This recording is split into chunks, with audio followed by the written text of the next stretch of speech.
बिल्कुल। बिल्कुल। तो अभी ज्ञान प्रकाश जी ने बड़े विस्तार से जो अंदर की बात है, यानी जो आम जनता उसको समझ सके साफ शब्दों में, वो बात भी कही।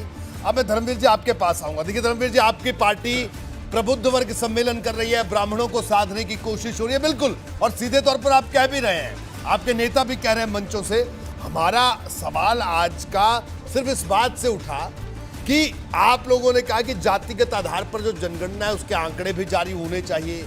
ठीक है, इससे पहले भी सरकारें रही, इससे पहले भी बात थी, लेकिन उत्तर प्रदेश के चुनाव सामने हैं और अब यही लगता है कि जाति के आधार पर जितने ज्यादा लोगों को अपने पाले में किया जा सके, हर पार्टी यानी ओबीसी का नाम लेकर यह कहना चाह रही कि देखिए हम आपके लिए नहीं, देखिए बहुजन समाज पार्टी ओबीसी के हक अधिकारों के लिए, सर्व समाज के हक अधिकारों के लिए बहन जी पूरी तरह तैयार हैं और हमारी नीतियां सर्वजन हिताय सर्वजन सुखाय की हैं। लेकिन मैं रोहित जी आपके चैनल के माध्यम से ये बीजेपी के लोगों से ये पूछना चाहता हूं कि जब 2011 में ये रिपोर्ट सार्वजनिक क्यों नहीं की गई?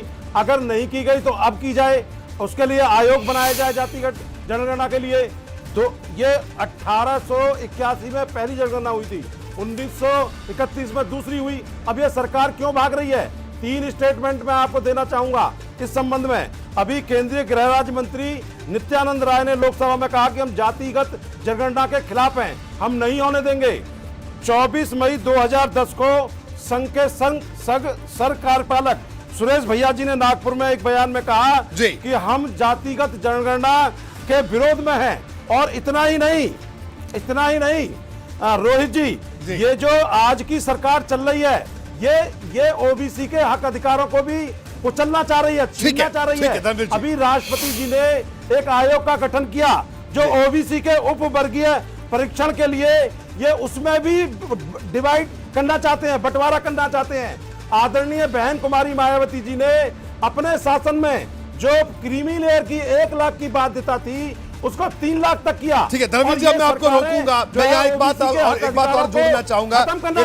इरफान सोलंकी साहब को चर्चा में लेकर आऊंगा, लेकिन मैं उससे पहले आपको यह बता दूं कि 11 अगस्त को राज्यसभा में जो जवाब सरकार ने दिया, वो जवाब ये था कि जातीय जनगणना के आंकड़े उपलब्ध हैं लेकिन इस्तेमाल के लायक नहीं, पुराने और रफ ये आंकड़े इसलिए जारी नहीं किए जा सकते। सामाजिक न्याय और अधिकारिता मंत्रालय ने ये जवाब दिया और जवाब ये भी दिया कि महापंजीयक ने कई तकनीकी समस्याएं बताई हैं, डेटा बहुत पुराना है, अब इस्तेमाल लायक नहीं है।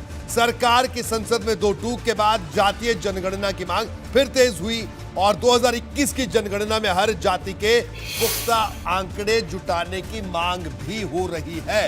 इरफान सोलंकी साहब, अब आपके पास आऊंगा इसी सवाल को लेकर कि ठीक है, आपकी पार्टी तो समाजवादी पार्टी है, आप देखिए नाम ही है, आप विचारधारा से जुड़े हुए हैं, लेकिन बड़ा सवाल यह है कि विचारधारा पीछे और जाति आगे।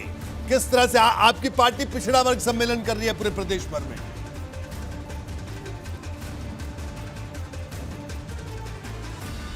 और ब्राह्मण सम्मेलन भी कर